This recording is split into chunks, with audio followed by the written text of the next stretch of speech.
Bonjour à tous et bienvenue. C'est un plaisir de vous retrouver chaque mois et je vous remercie pour votre fidélité.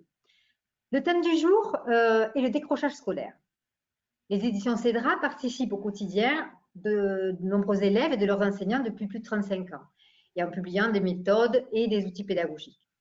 Nos auteurs, enseignants et autres acteurs du monde de l'enseignement nous confient leurs projets pour être édités et partager leur savoir-faire avec leurs collègues.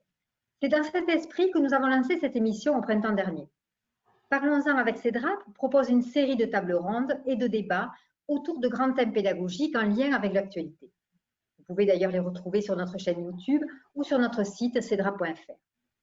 Aujourd'hui, pour le thème le décrochage scolaire, nous avons trois invités que je vais laisser se présenter.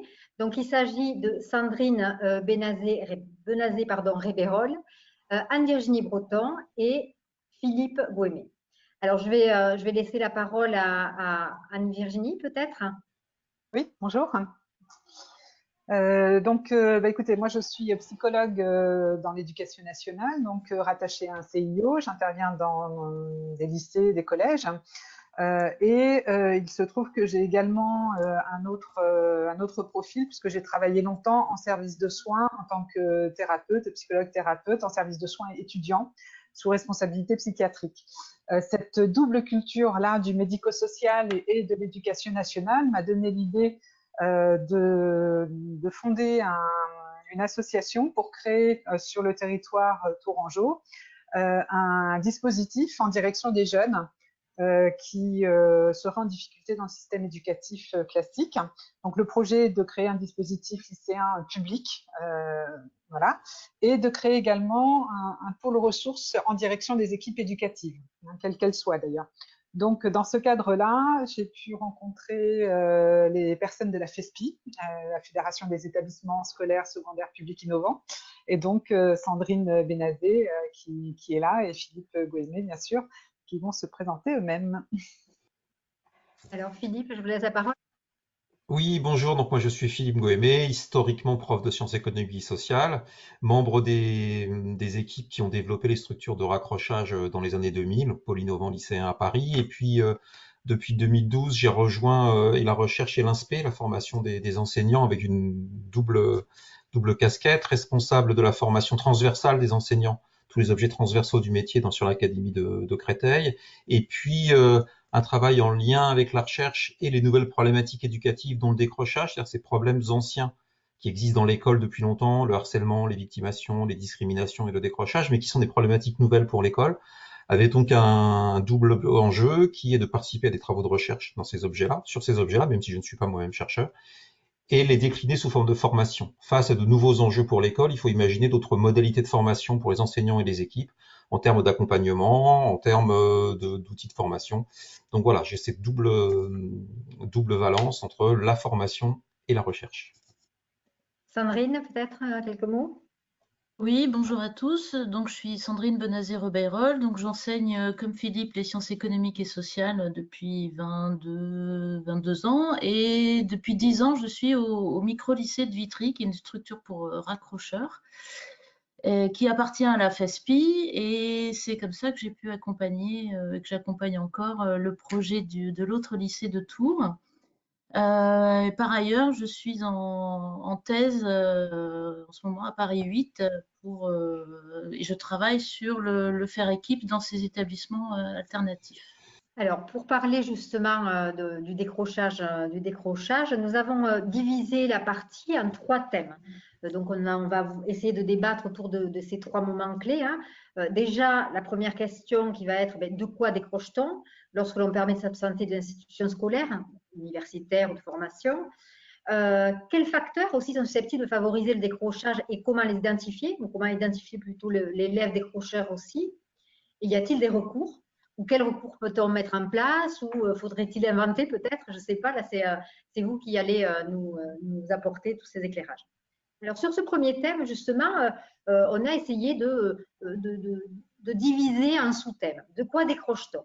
De la demande parentale, de sa propre demande intérieure, de celle de la société, de celle qui assigne l'autre à une place donnée ou à la réussite. Alors voilà beaucoup de thèmes qui sont proposés ici.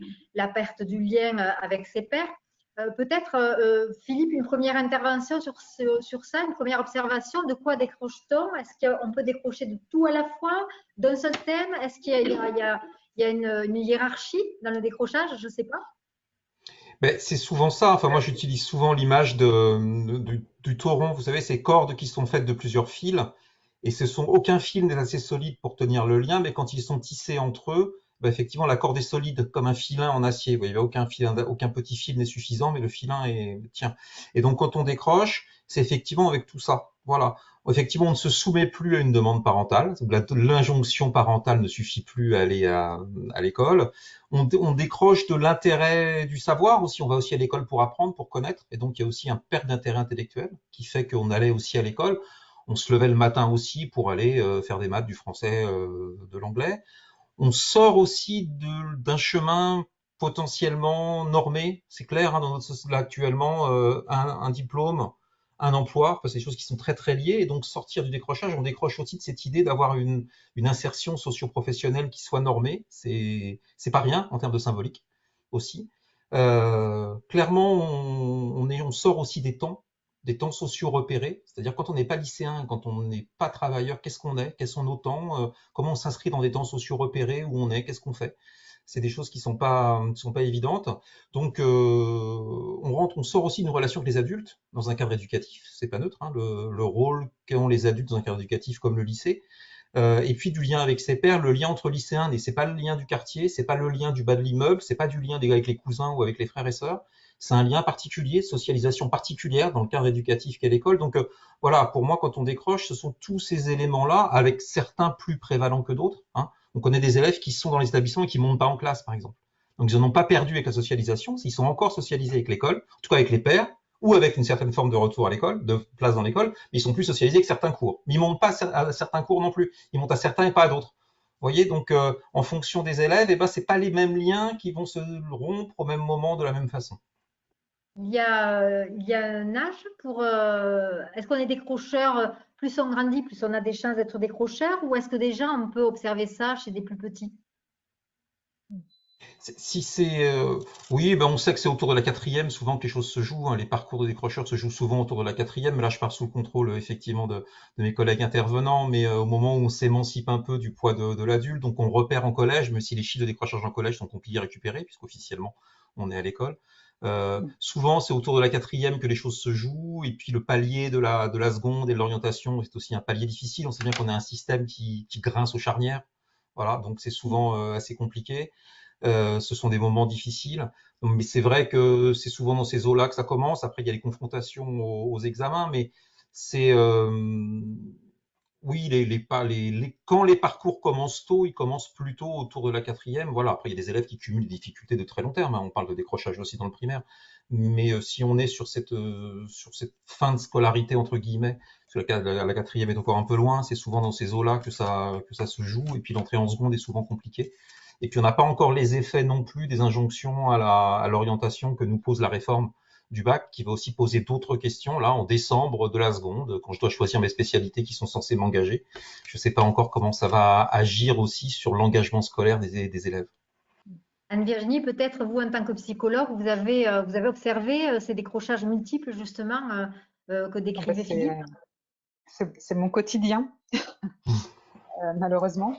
Je dirais que là, pour répondre, la définition du décrochage, elle pourrait peut-être se définir de façon en fonction des facteurs. Hein. Il y a des facteurs externes qui font que un jeune aux prises avec son histoire va avoir quelques difficultés, ou alors au niveau par exemple, de la manière dont la famille va investir la scolarité également, ou en fait des éléments un petit peu plus extérieurs qui vont intervenir. Puis il y a les facteurs internes, c'est vraiment la capacité à pouvoir s'engager dans des apprentissages, supporter de ne pas savoir, par exemple, et supporter d'avoir à apprendre de l'autre.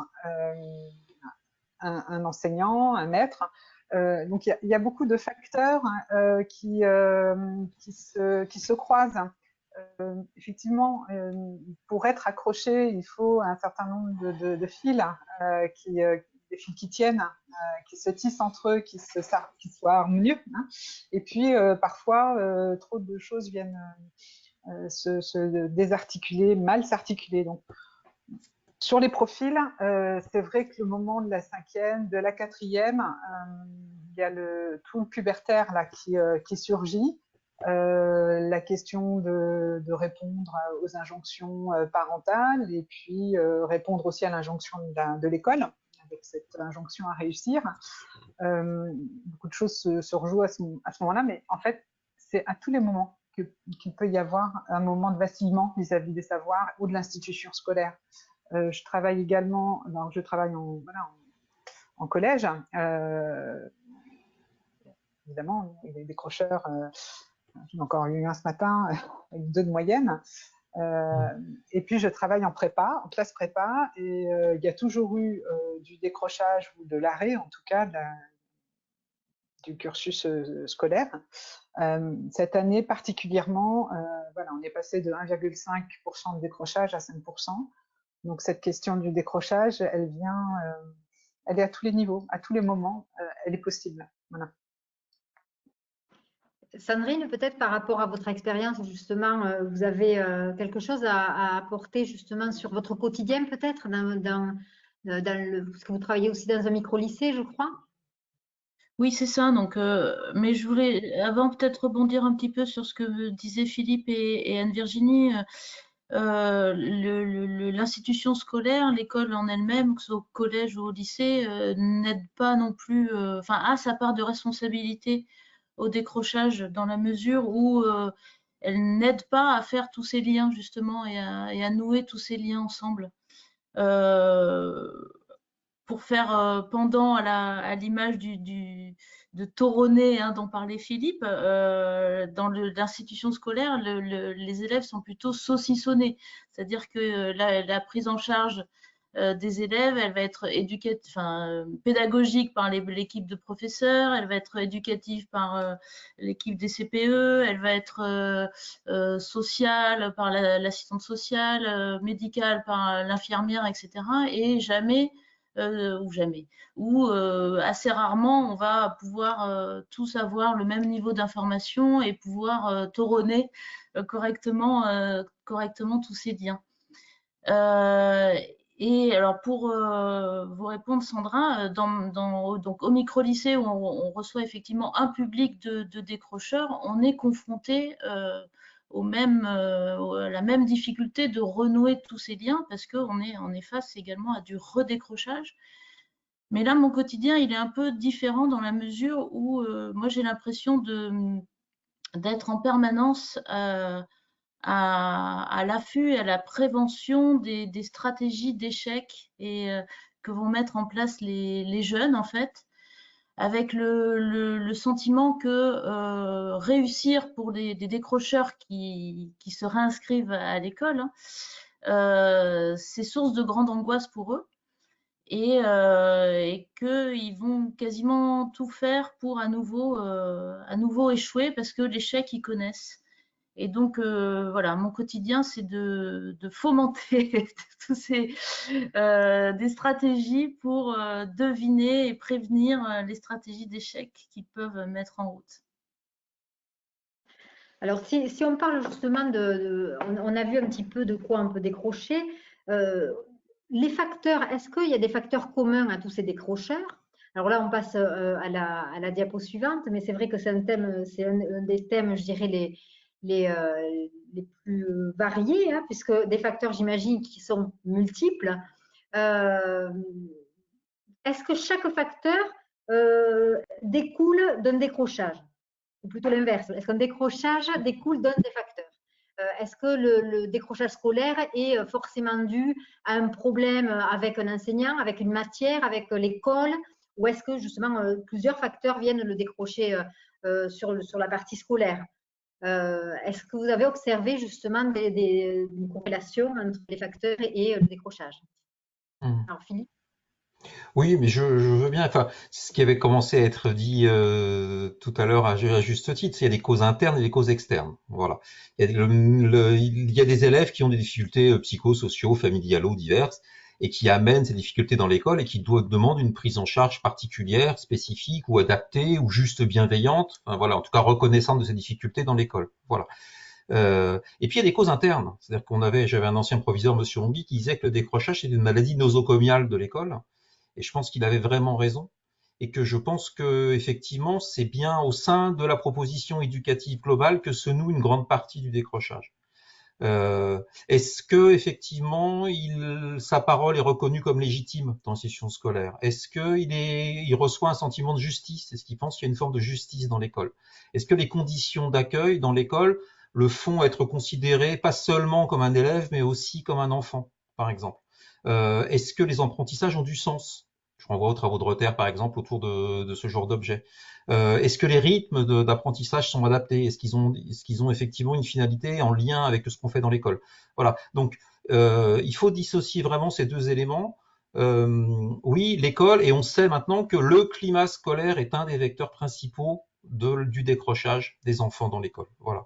On sait que dans le climat scolaire, dans la bienveillance ressentie, dans la qualité de prise en charge, dans le sentiment de justice, dans la coéducation, enfin tout ce qui fait le climat scolaire, on pourrait y revenir, bah, effectivement va se nicher une grande partie du décrochage, par exemple.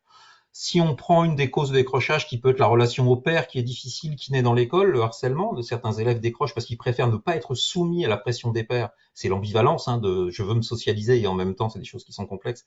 Et donc je préfère ne pas aller à l'école que me soumettre à la pression des pairs. Et ben on sait aussi que le harcèlement, les victimations dépendent de ce climat scolaire. Donc on est sur des réponses qui sont structurelles dans l'école et qui sont liées au fonctionnement même de l'école aussi. Voilà. Et qu'on n'est pas sur de l'épiphénomène où on renvoie à l'école, bah, cet élève, comme on nous le faisait au début, parce qu'on a j'ai le privilège de l'âge, et que dans les années 2000, on nous disait effectivement, cet élève, il est sorti de l'école, bah, il a eu sa chance, pourquoi on vous le ramener? Voilà. On n'en est plus là. Depuis, c'est devenu une problématique de l'école, voilà, justement.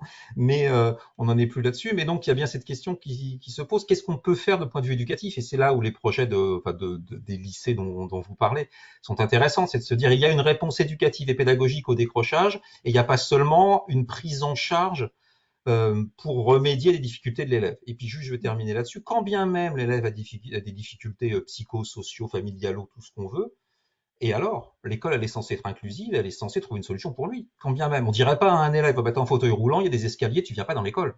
Voilà. Donc le gamin, il arrive avec son bagage, mais quand bien même il a une forme de responsabilité entre guillemets, je veux dire, j'entends bien, je ne suis pas responsable, mais quand bien même il porte en lui une des raisons qui font qu'il est en rupture, en rugosité avec l'école, voilà, ça frotte, ça cogne. Malgré tout, l'école se doit de trouver des modalités d'accueil avec lui, soit en remédiation, et aussi en retour, et là je pense qu'il y a quand même eu des progrès, parce que depuis la loi de 2014, bah oui, un élève, il peut revenir tard dans l'école. On peut ne pas être prêt à être dans l'école à 16 ans, mais on peut y être à 17, à 18, à 19. Là, je passe sous le contrôle de Sandrine, qui les connaît bien, ces gens de 20 ans qui reviennent aussi dans l'école éventuellement. Mais voilà, cette idée que l'école, c'est pas un monovalve dans un sens, mais elle peut être bivalve, elle peut marcher dans les deux sens. Et là, je pense que c'est bien une réponse de l'institution. Puis il y a des gamins, on n'y arrivera pas tout de suite, ça va être compliqué. Voilà. Il y a une Virginie, je vous vois acquiescer, vous voulez intervenir peut-être? Oui, bien sûr. Ouais. Je rebondis sur la phrase là. C'est Kathleen Nicole, qui est donc pédopsychiatre et qui a beaucoup travaillé sur la psychopathologie de la scolarité, qui disait que finalement le décrochage était une réaction saine dans un milieu un peu fou. Voilà. Alors, il est vrai que, en effet, il y a des problématiques internes, personnelles de l'élève, quelles qu'elles soient, mais il me semble que l'école a tendance à en rajouter sur ces difficultés. Alors, ce qui peut tenir encore au collège, parce qu'ils sont collégiens justement, et que finalement on arrive encore à les lever le matin, on arrive encore un peu à contrôler malgré la pulsionnalité de la puberté adolescente là, qui vient surgir. Bon, on y arrive encore à peu près. Au niveau du lycée, c'est plus possible. Un élève qui affirme haut et fort par son symptôme qu'il ne veut plus mettre les pieds en cours, par exemple, c'est extrêmement compliqué de l'attraper quelque part et de le faire rester. Il y a effectivement dans l'école une prise en charge, pour reprendre les propos de Philippe, une prise en charge qui est extrêmement morcelée. Alors, ça pourrait ne pas être un problème, puisqu'on est nombreux dans l'école, au sein de l'école. Le problème, c'est de faire du lien entre les équipes éducatives, les équipes pédagogiques. Et ça, c'est très compliqué. Il y a finalement, je dirais que toute institution qui accepte des jeunes, qui prend en charge des jeunes en difficulté, hein, que ce soit dans le médico-social, en CFA, en MFR, etc., il y a des adultes qui sont autant là que les jeunes. Au niveau des établissements, c'est plus morcelé. Effectivement, ce travail de liaison entre les adultes, il est plus complexe. Alors, le jeune, il va se mettre dans les trappes, il va se glisser comme ça dans les failles du système. Et on sait que, comme pour les psychotiques dans les institutions de psychiatrie, si les gens ne travaillent pas entre eux, ne se parlent pas, le psychotique est encore plus psychotique. Alors voilà, mon idée, c'est que, un peu à l'image de ce que disait Toscaïès, pour soigner les fous, il faut soigner l'hôpital. Moi, je dirais que pour soigner les décrocheurs, il faut soigner l'école. Quelque chose comme ça, qui nécessite de réfléchir à son environnement et à son fonctionnement. Ça, j'en suis absolument persuadée. Sandrine, peut-être quelques mots? Oui, je voudrais peut-être préciser quelque chose. Cause externe et interne, c'est à la fois, enfin, c'est au niveau de l'individu, hein, du jeune, mais c'est aussi au niveau de l'institution. Il y a des causes externes et internes à l'école, et il y a des causes internes et externes au niveau de l'individu dans le décrochage scolaire. Justement, quand on parle aussi d'identifier l'élève décrocheur, on sait qu'il y a des facteurs qui sont, enfin on sait statistiquement, mais la statistique c'est global et on sait bien que l'individu n'est pas une statistique, mais statistiquement, il y a des choses qui reviennent. Le milieu, par exemple, des difficultés, on en a parlé, peut-être les difficultés précoces scolaires, est-ce qu'elles influent pas à un décrochage à venir? Est-ce que ça, on pourrait identifier ces élèves déjà plus tôt, ou est-ce que non, c'est justement trop tôt et c'est là qu'il faut intervenir? Je ne sais pas. À quel moment on peut identifier ces élèves décrocheurs? Est-ce qu'il faut prendre en compte tous ces facteurs autour? Est-ce que le genre garçon-fille est un facteur? Parce que certaines donnent le cliché du garçon ou de la fille plutôt très bonne élève. Est-ce que ça, c'est vraiment quelque chose qu'on retrouve? Et voilà, est-ce que Sandrine, peut-être vous, dans votre expérience, est-ce que vous retrouvez tous ces facteurs-là? Est-ce que vous arrivez à identifier, est-ce que les élèves que vous avez rencontrés plutôt ont été identifiés assez tôt? Alors moi, j'ai vu assez biaisé sur le décrochage, puisque ce sont des jeunes qui ont décroché et qui reviennent vers l'école. Et donc, du coup, c'est la partie immergée de l'iceberg, puisque j'ai pas une vision globale sur les 100 et quelques mille décrocheurs chaque année, mais juste voilà, 90 qui font appel au micro-lycée chaque année. Alors au niveau de l'origine sociale, c'est les 3 tiers, hein, c'est-à-dire un tiers de familles défavorisées, un tiers de familles moyennes, classe moyenne, et un tiers de familles défavorisées. Au niveau garçon-fille, c'est moitié-moitié. Donc voilà, ça peut. Je pense que c'est pas forcément représentatif du décrochage au niveau national. Et on le fait pas exprès, hein, on n'a pas des quotas, mais c'est une régularité. L'autre chose, par contre, qui revient très souvent, parce que pour rentrer au micro-lycée, on leur fait passer un entretien assez long pour revenir un petit peu sur leur parcours. Et dans 80% des cas, c'est très ancien. Ça remonte ils nous racontent des histoires à l'école primaire, le passage en 6e. Il y a eu, on peut repérer comme ça des moments de rupture. Mais le décrochage, c'est quelque chose qui s'inscrit dans un temps très long, en fait. Et les fils peuvent les fils dont parlait Philippe tout à l'heure, ces fils-là peuvent se casser, se dénouer petit à petit, tous les 2-3 ans ou sur l'ensemble d'une scolarité. Et du coup, c'est pas parce qu'il y a un fil qui va casser, voilà, à l'entrée en sixième que ça fait forcément un décrocheur en seconde, parce que les autres fils peuvent tenir.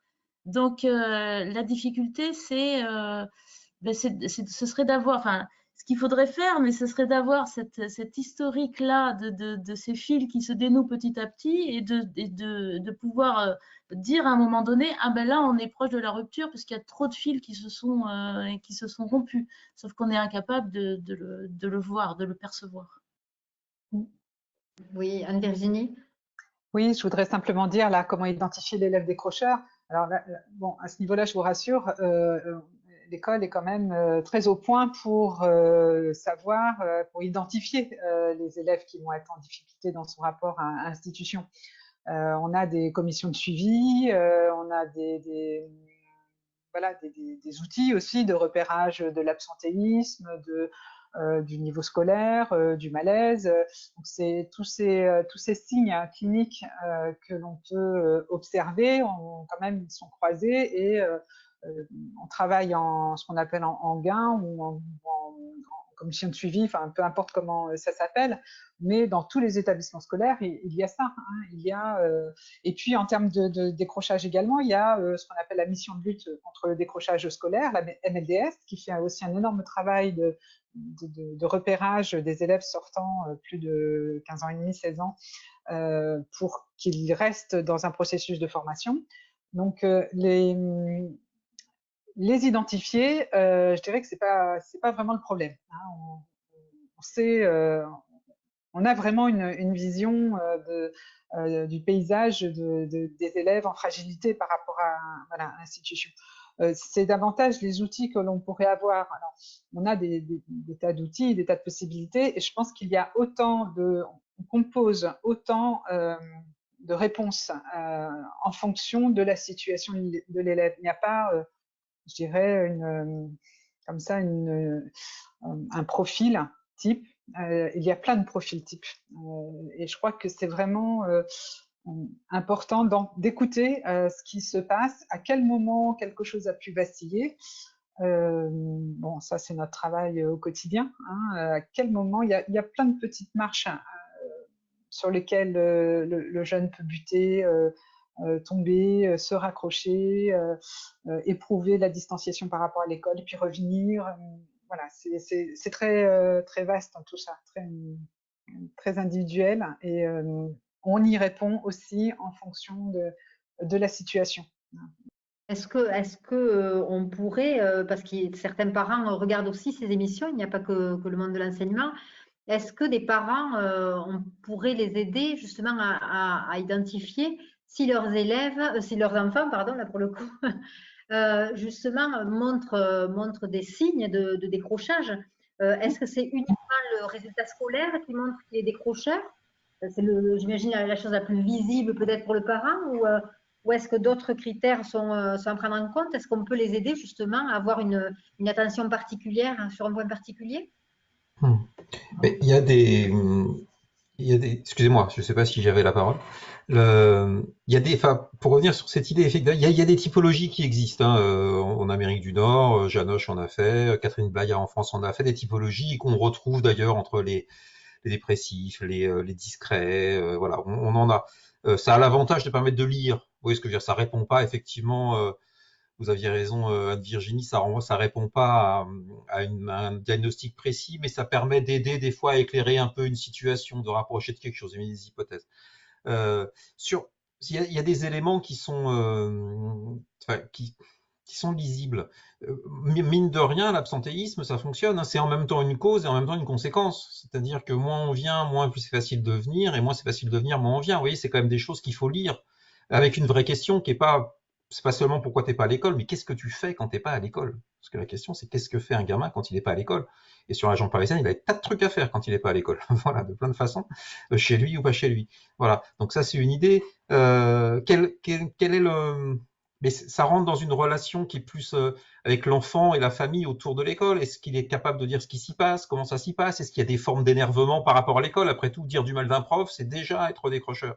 Enfin, c'est déjà être lycéen. Donc après tout, des élèves qui s'énervent. Ouais, tel prof, il m'énerve, il a fait telle chose. Vous voyez comment l'élève parle de l'école, comment l'enfant parle de sa position d'élève? Est-ce qu'il y a des choses qui l'ont intéressé? Est-ce qu'il y a des choses qui l'ont énervé? Est-ce qu'il y a du lien? Est-ce qu'il y a vous voyez, est-ce qu'il y a un retour qui a un peu du sens, qui a un peu du corps avec l'école? Ou est-ce que c'est une plume de canard tout glisse? Il est en train de devenir une espèce de gouttelette qui va là où on lui demande de venir, aller à droite ou à gauche, et il va finir par s'évaporer. Voilà. Ou ça peut être aussi des sorties rugueuses de l'école. Dans ce cas-là, on a des indicateurs assez clairs de cette rugosité. Ça, à l'école, c'est très bien mesuré les écarts à la norme attendue. Ça, c'est très bien le faire.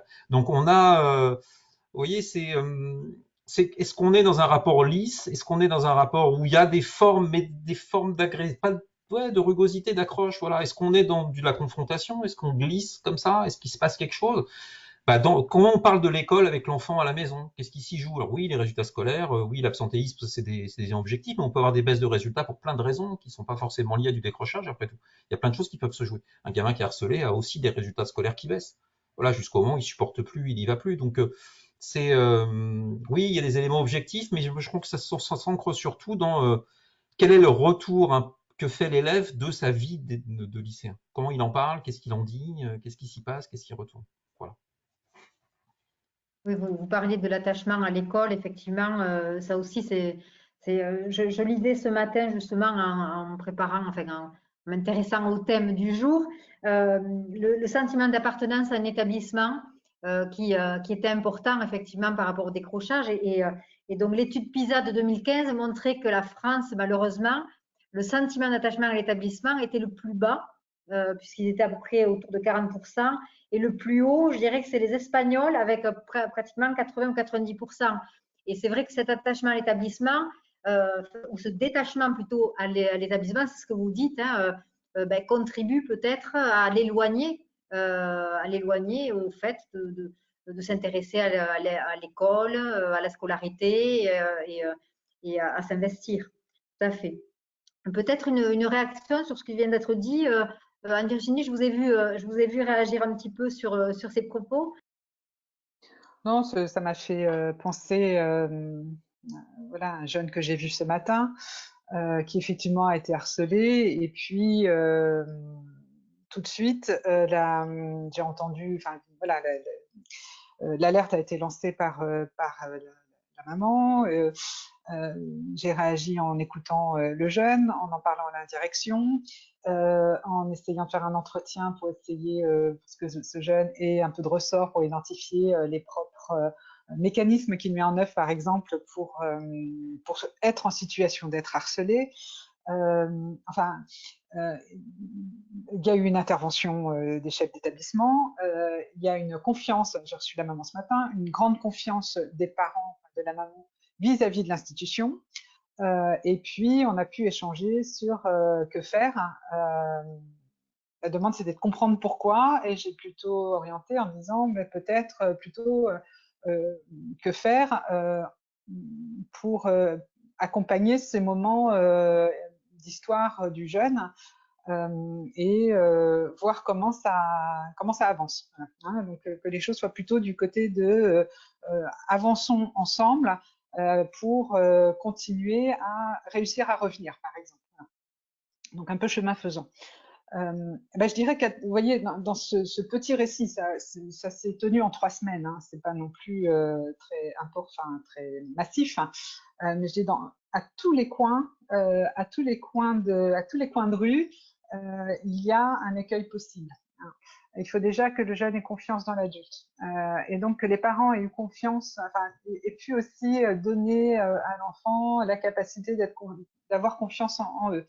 Que les parents aient eu suffisamment confiance dans l'institution, que moi j'ai suffisamment confiance dans l'institution et dans les supérieurs, dans les chefs d'établissement, que je puisse travailler avec eux en évoquant le fait qu'il y a des choses qui relèvent d'un chef d'établissement, tout ce qui va relever de la loi, du rapport entre les élèves. Il faut qu'il y ait un espace sécurisé pour les élèves, pour qu'ils puissent évoluer en faisant leur job d'élève, éventuellement en se chamaillant, peu importe.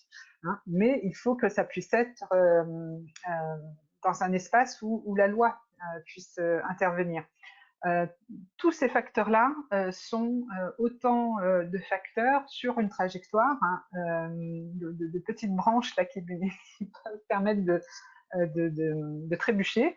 Et il faut qu'il y ait tout le temps un alignement pour que qu'on puisse ne pas que ça puisse ne pas déraper complètement. Hein. Il y a des fois où il y a des grains de sable. Voilà. Mais il faut tout ça quand même pour que ça puisse se dénouer facilement. Alors ça, on le fait au quotidien. Hein. Faut imaginer aussi hein, qu'il y a plein de situations où finalement ça ne décroche pas. Hein. Mais c'est vrai que certains réussissent quand même à décrocher. Hein. Alors là, ça dit sûrement des tas d'autres choses.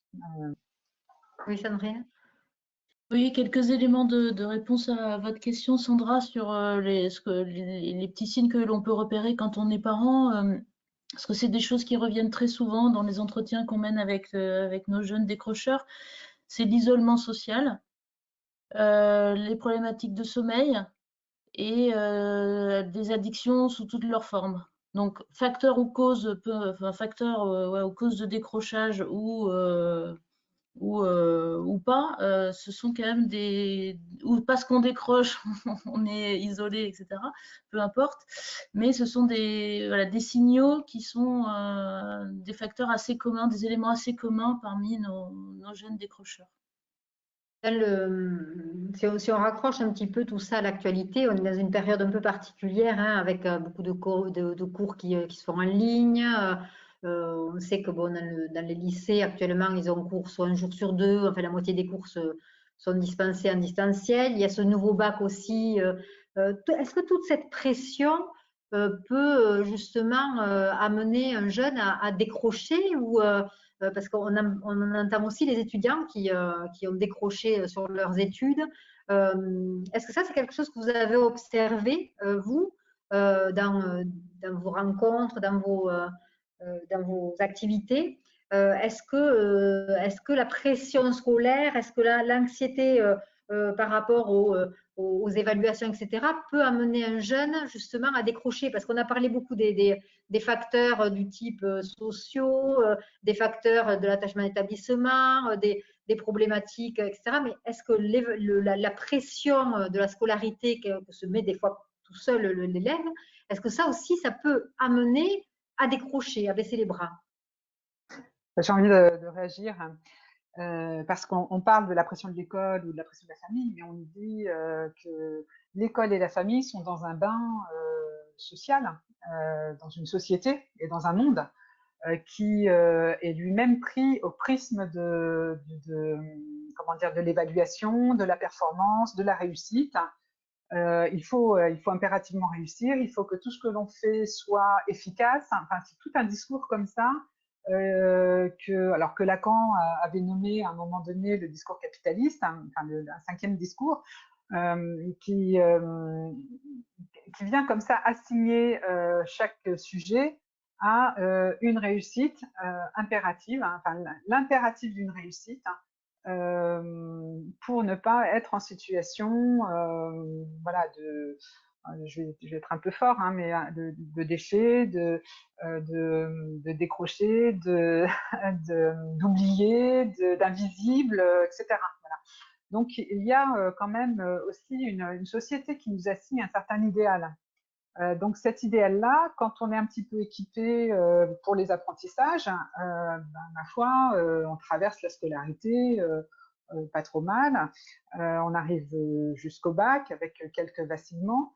Il y a beaucoup effectivement d'angoisse là vis-à-vis enfin, qui prennent la forme de l'angoisse vis-à-vis, par exemple, du nouveau bac, de Parcoursup, etc. Je dirais que cette angoisse-là, elle a toujours été. Elle a toujours été là. Ça fait 25 ans que je travaille dans ce milieu, mais ça a toujours été là. Simplement, on en rajoute, on en rajoute, on en rajoute. La crise sanitaire vient en rajouter. Les choses étaient là. Hein, les angoisses, les refus scolaires anxieux, c'est un phénomène que l'on a depuis, je dirais, une dizaine d'années. Mais en fait, on en rajoute. Donc, il est très difficile, y compris au niveau social, de supporter de ne pas savoir. ne pas savoir, c'est insupportable. On est dans cette société-là. On le voit aujourd'hui. Les incertitudes, ça vient angoisser tout le monde. Il faudrait savoir tout, surtout avoir un accompagnement, ne pas être tout seul pour décider, savoir précisément si la décision que l'on a prise, elle va être efficace, elle va être payante. Il y a tout un contexte social et des signifiants, des mots utilisés qui viennent quand même assigner le sujet à l'impératif de la réussite. Ce qui fait que le sujet, élève, étudiant, parfois, pour être un peu lui-même, il n'a pas énormément de solutions que éventuellement de mettre en échec avant éventuellement de se réemparer des choses. Bon, voilà. Alors, je pourrais parler très longuement des classes prépa dans lesquelles je travaille actuellement, qui sont l'archétype de l'excellent élève qui est assigné à la réussite. Bon, je vais laisser la parole aux autres. Alors c'est vrai qu'on a parlé de tous ces facteurs qui sont tellement variés, je dirais, et nombreux. On arrive à identifier plus ou moins tôt ces décrocheurs, j'allais dire déjà raccrocheurs. Alors comment on va faire justement des raccrocheurs? Y a-t-il des recours? Est-ce qu'aujourd'hui déjà, il y a des choses qui existent pour aider l'enseignant dans son quotidien? On a parlé les parents aussi peut-être éventuellement. Quel retour? Qu'est-ce qu'il faudrait mettre en place justement pour faire de ces décrocheurs des raccrocheurs? Alors Sandrine, vous êtes dans une institution qui clairement les amène à raccrocher, je suppose. C'est pas une fatalité que d'être un décrocheur. C'est pas une fatalité et c'est pas la fin, c'est pas l'arrivée et la fin de la course, je dirais. Il y a des possibilités encore derrière. Oui, donc on est donc les micro-lycées ou les structures de raccrochage scolaire ou des structures de retour à l'école, comme on les appelle maintenant, donc commencent à exister et elles ont pour spécificité d'être des structures de petite taille, avec une haute professionnalité enseignante, avec beaucoup plus de temps pour les enseignants sur place qui permettent d'être là et d'assurer ce fameux climat scolaire apaisé, bienveillant dont parlait Philippe tout à l'heure. De multiplier les propositions aussi pour raccrocher. C'est-à-dire que on peut raccrocher, enfin les jeunes vont pouvoir raccrocher sur un atelier théâtre, ce qui leur permettra d'aller en français, puis après en maths, et puis après en histoire, et de raccrocher au savoir. Donc multiplier les propositions possibles, pédagogiques et variées. Faire un suivi très personnalisé avec une forme de tutorat, avec un rendez-vous hebdomadaire pour chaque élève avec un professeur référent. Voilà, des petites choses qui sont pensées, mises en œuvre et évaluées par une équipe pédagogique aussi très soudée et très investie. Et c'est dans ces conditions-là qu'on arrive à raccrocher le plus souvent les jeunes. Il y a encore des échecs. Il y a encore, je vais dire, une dizaine de pourcents de nos élèves qui redécrochent de notre structure de raccrochage.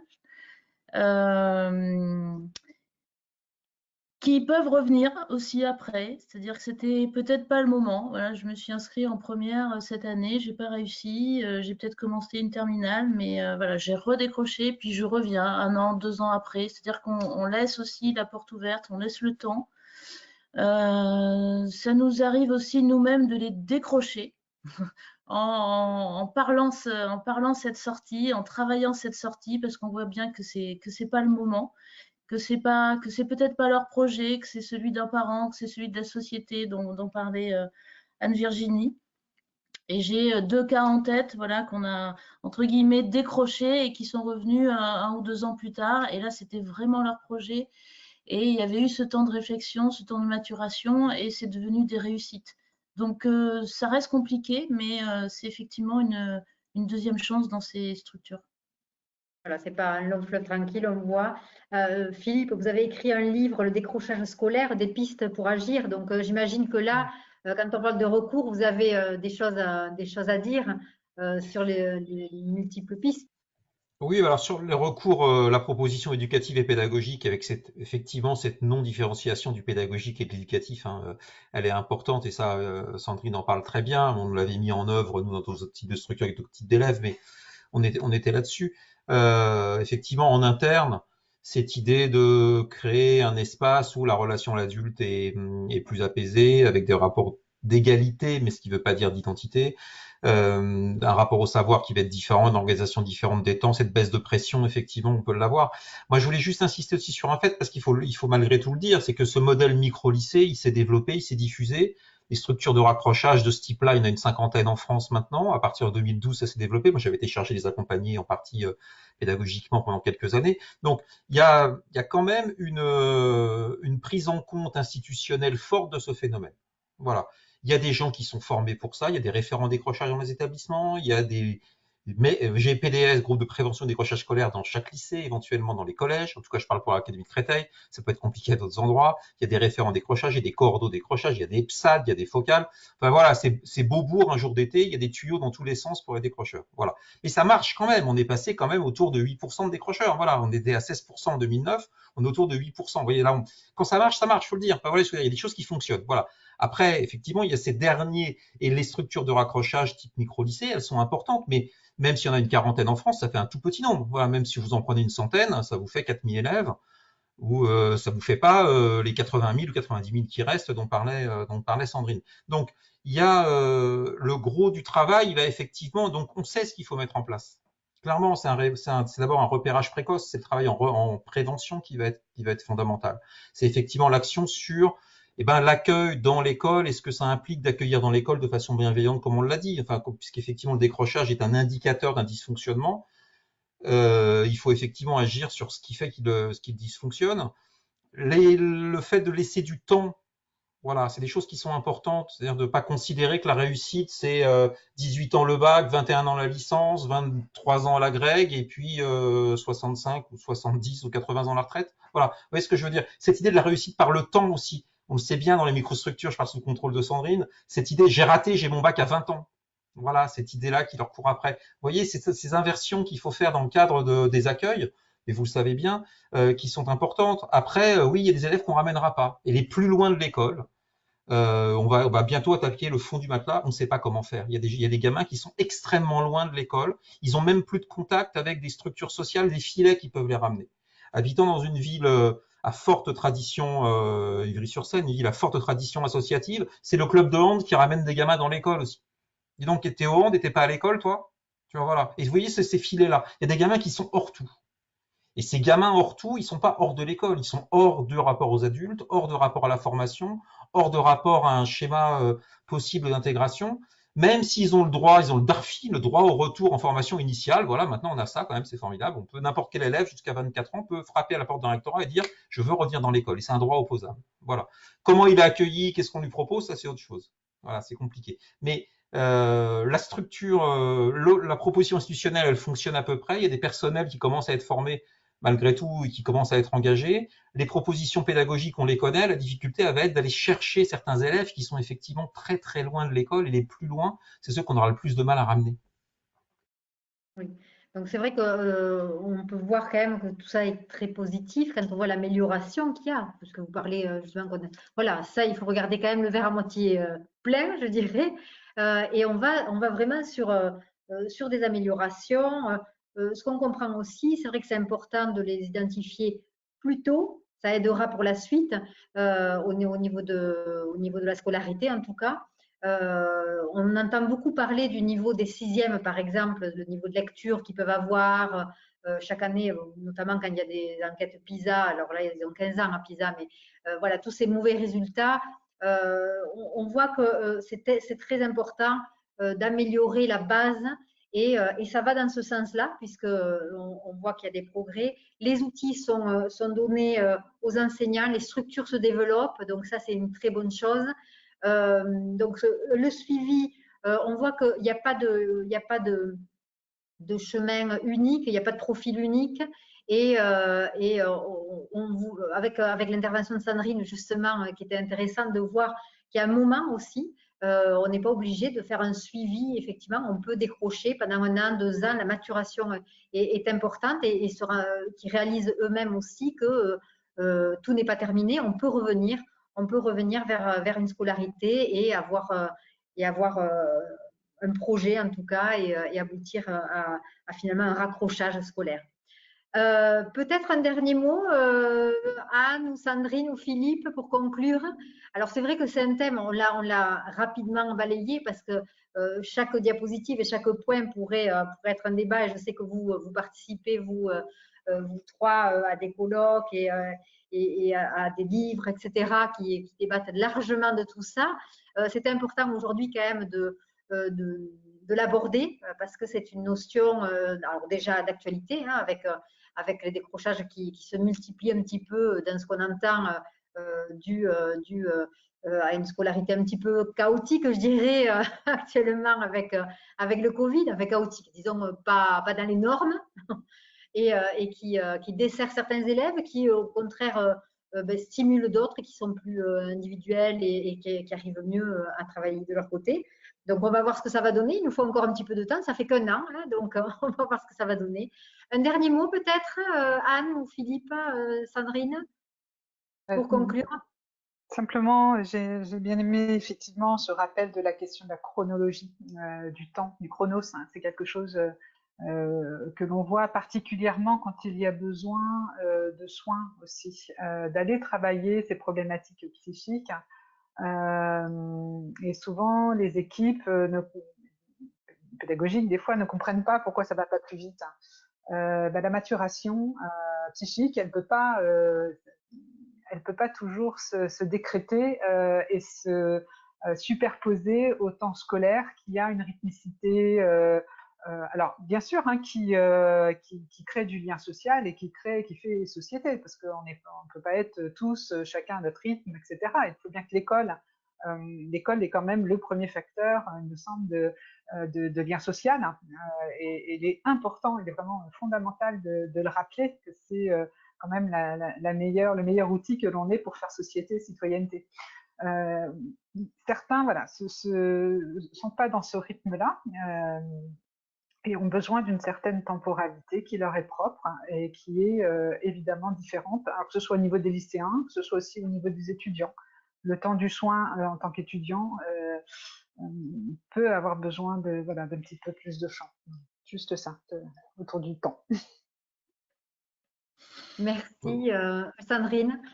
Oui, je voulais rajouter un mot parce que le décrochage, c'est souvent le moment où on est sorti de l'école, hein, c'est ce qu'on appelle le drop out. Alors il y a le décrochage aussi plus silencieux qu'on appelle le drop in, voilà, où l'élève est en classe mais il se passe rien. Mais moi, ce qui commence à me toucher plus particulièrement, et c'est un peu là-dessus que travaille Anne-Virginie avec son projet là à l'autre lycée de Tours, c'est en fait c'est la souffrance des jeunes, alors qui se manifeste à l'école, hein, puisque c'est notre milieu professionnel, et comment prendre en charge cette souffrance, qu'elle soit sociale, psychologique ou biologique. Donc voilà, moi de plus en plus, j'ai plus envie de parler de souffrance à l'école que de décrochage scolaire, parce que c'est déjà presque un peu trop tard quoi, à la fin. Je voulais juste intervenir sur un autre plan, mais pour conclure, c'est-à-dire que si on veut vraiment agir, il faut que les enseignants changent. Alors c'est pas seulement des gestes, agir contre le décrochage, c'est pas seulement une posture, c'est une culture. Considérer que la réussite, c'est pas le temps. Considérer qu'on peut être pas prêt à être dans l'école du 1er septembre au 4 juillet. Considérer que les apprentissages ne sont pas linéaires. Considérer que justifier ce qu'on fait auprès des élèves et des familles, c'est pas une remise en cause de ce qu'on fait. Vous voyez, donc on est sur et ça avance hein, malgré tout. Enfin, sur nos académies où on est en formation, où on intervient, on voit des profs qui s'investissent, qui se posent la question et qui ont bien cette liaison entre décrochage et système scolaire. Et vous voyez bien faire le lien entre l'éducatif et le pédagogique, accepter un rapport individualisé où on est un peu plus adulte et un peu moins prof et l'élève est un peu moins élève, un peu plus enfant. C'est des conceptions professionnelles qui sont complexes. voilà, qui sont pas faciles à transformer. Travailler sur le regard des autres en décloisonnant, ce qu'on se fait dans les microstructures, c'est pas quelque chose qui est évident. Et donc c'est ces porosités professionnelles qui sont pas simples à mettre en œuvre parce qu'elles remettent en cause des identités et des conceptions, voilà. Et différencier le décrochage de l'échec scolaire, qui est encore une chose particulière, c'est pas la même chose, hein, d'avoir des difficultés à apprendre. On peut ne pas être décrocheur et avoir des difficultés à apprendre, voilà. Donc voilà, le blocage, il va être là. Petit à petit, le travail se fait. Des gens s'engagent, hein, pour être référents, pour prendre en charge des projets. Mais c'est pas là, il y a un vrai blocage, mais sur d'autres objets. Quelle professionnalité pour quels élèves dans quelle structure. Et ça, c'est une longue et douloureuse histoire. Merci en tout cas pour votre intervention à vous trois. Voilà, ce qu'on va retenir, c'est ce côté positif, déjà par votre présence et par votre rôle dans la mission, je dirais, de raccrocheur presque. On le voit, il y a des structures comme les établissements FESPI, les interventions de psychologues, etc., qui font que les outils sont là, se développent et accompagnent justement tous ces jeunes. Alors c'est vrai que tout à l'heure, j'étais un petit peu négative en disant la situation actuelle peut-être peut pousser à certains décrochages, mais là, avec ce que vient de dire Philippe, on voit aussi l'inverse, c'est-à-dire qu'on voit des professeurs qui, justement, parce qu'il y a les réseaux sociaux, peuvent avoir une relation plus individuelle aussi avec les élèves, et ça se voit beaucoup, et on a beaucoup de témoignages aussi dans ce sens-là, et ça, c'est aussi un point positif. Donc voilà, on va rester sur cette note positive, montrer que le décrochage, c'est pas une fatalité, on peut identifier, les outils se développent et on a des personnes comme vous, en tout cas, qui contribuent et ça, c'est extrêmement positif. Donc voilà, merci en tout cas à vous d'avoir accepté notre invitation. N'hésitez pas à communiquer, donc à revoir cette émission sur notre site internet et à le diffuser à vos collègues ou aux parents que vous connaissez. Voilà, vous apprendrez plein de choses et toutes les structures qui existent pour aider vos élèves ou vos enfants si vous êtes parents. Merci à vous. À très Merci, bientôt. au revoir. Au revoir. Merci. Merci. Au revoir. Au revoir.